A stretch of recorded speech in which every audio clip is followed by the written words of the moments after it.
أعوذ بالله من الشيطان الرجيم بسم الله الرحمن الرحيم الحمد لله رب العالمين والصلاة والسلام على سيدنا محمد وآله وصحبه أجمعين. മുഹമ്മദ് നബി സല്ലല്ലാഹു അലൈഹി വസല്ലമ തങ്ങൾ പറഞ്ഞതായി ഇമാം ബുഖാരി റളിയല്ലാഹു അൻഹു റിപ്പോർട്ട് ചെയ്ത ഈ ഹദീസിൽ നിന്ന് തൊണ്ടരോഗം പഠിക്കാം. ലാ തുഅസിബു സിബിയാനകും ബിൽ ഗംസി മിനൽ ഉദ്റ വഅലൈക്കും ബിൽ ഖുസ്ത്. ലാ തുഅസിബു നിങ്ങൾ ശിക്ഷിക്കരുത്, സിബിയാനകും നിങ്ങളുടെ കുട്ടികളെ, ബിൽ ഗംസി മിനൽ ഉദ്റത്തി തൊണ്ടവേദന നിസ്സാരമായി കണ്ടുകൊണ്ട്, വഅലൈക്കും ബിൽ ഖുസ്ത് നിങ്ങൾ ഖുസ്തിനെ നിർബന്ധമാക്കുക.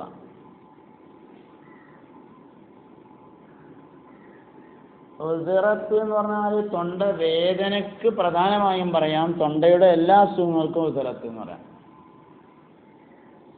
ഗംസ് എന്ന് പറഞ്ഞാൽ നിസ്സാരമായി കാണാം. വേറെ അൽ ഗംസു ബിൽ യദ് എന്ന് പറഞ്ഞാൽ കൈ കൊണ്ട് ഞെക്കുക എന്നർത്ഥമുണ്ട്. തൊണ്ടവേദന പറയുമ്പോൾ കുട്ടികളെ അവിടെ പിടിച്ച് ഞെക്കാതെ കുസ്ത് എടുത്തുണ്ടല്ലോ, അത് ശേഷം എടുത്ത് തേച്ചു കൊടുത്താളി. കുസ്ത് എന്ന് പറഞ്ഞാൽ എന്താണെന്നുള്ളത് തന്നെയാണ് പ്രശ്നം. ഇപ്പോൾ ഇവിടെ ആളുകളുടെ പ്രശ്നം ഇപ്പോൾ അതാണ്. കുസ്ത് എന്നാൽ അതിൻ്റെ നേർക്ക് നേരുള്ള അർത്ഥം കൊട്ടമാണ്. കൊട്ടൻ ചുക്കാതി എന്ന് പറഞ്ഞ കൊട്ടം. കൊട്ടം എന്ന് പറഞ്ഞാൽ ഏകദേശം 1 മീറ്റർ മുതൽ 2 മീറ്റർ വരെ ഉയരത്തിൽ വളരുന്ന അരിപ്പ പോലെ പരുപരുത്ത ഇലയുള്ള ഒരു ചെടിയാണ്. ആ ചെടിയുടെ വേരാണ് കൊട്ടം എന്ന് പറഞ്ഞത്. അത് മഞ്ഞ കലർന്ന വെള്ള നിറത്തിലായിരിക്കും അതിൻ്റെ വേരുണ്ടായിരിക്കുക. മധുരമുള്ളതും കയ്പുള്ളതും ഉണ്ട്. മധുരമുള്ളതിൻ്റെ അതങ്ങനെയും അതിൻ്റെ എണ്ണയും എല്ലാം ഉള്ളിൽ കഴിക്കാൻ വേണ്ടി ഉപയോഗിക്കും. കയ്പുള്ളതിൽ നിന്നെടുക്കുന്ന എണ്ണ, അല്ലെങ്കിൽ അത് എണ്ണയിലിട്ട് കാച്ചിയതിന് ശേഷമുള്ള ആ എണ്ണ പുറമേ ഉപയോഗിക്കാൻ വേണ്ടിയും പറ്റും. ഖുസ്ത് എന്ന ഹദീസിന്റെ തഫ്സീറുകളിൽ നിന്ന് അത് കടലിൽ ഉണ്ടാകുന്ന ഒരു ചെടിയാണ് എന്ന് മനസ്സിലാവും. അവ സാധാരണ നമ്മുടെ നാട്ടിലുള്ള കൊട്ടം അല്ല, അതേ ചെടി കടലിലുണ്ട്, അതിൻ്റെ വേരാണ് എന്ന് മനസ്സിലാക്കാൻ പറ്റും. വേറെ ചില ഹദീസുകളിൽ ഖുസ്തുൽ ഹിന്ദി എന്ന് തന്നെ പറഞ്ഞിട്ടുണ്ട്. ഇന്ത്യൻ കൊട്ടം എന്ന് തന്നെ പറഞ്ഞ ഹദീസുകൾ വേറെ കാണാം. ഇതിനെല്ലാം പുറമെ ഖുസ്ത് എന്ന് പറയുന്നത് അറേബ്യയിൽ നിന്ന് സാധാരണയായി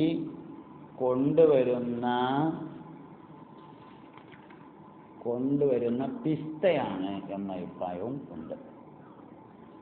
അപ്പോൾ ഖുസ്ത് എന്നതിനെ കുറിച്ച് 3 അഭിപ്രായമായി.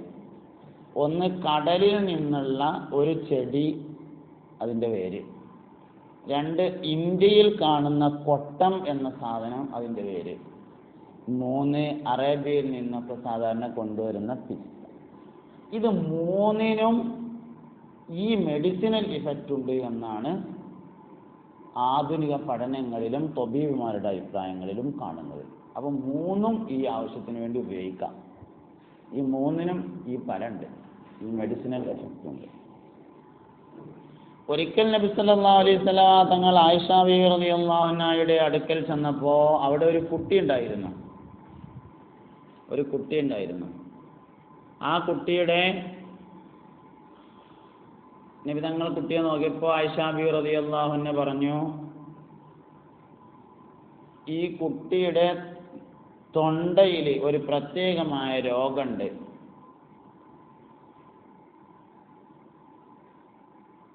എന്ന് പറഞ്ഞു. അപ്പോൾ നബി തങ്ങൾ എന്താണ് രോഗം എന്ന് അന്വേഷിച്ചു. അജിറ എന്ന് പറയുന്ന രോഗമാണ് എന്ന് പറഞ്ഞു.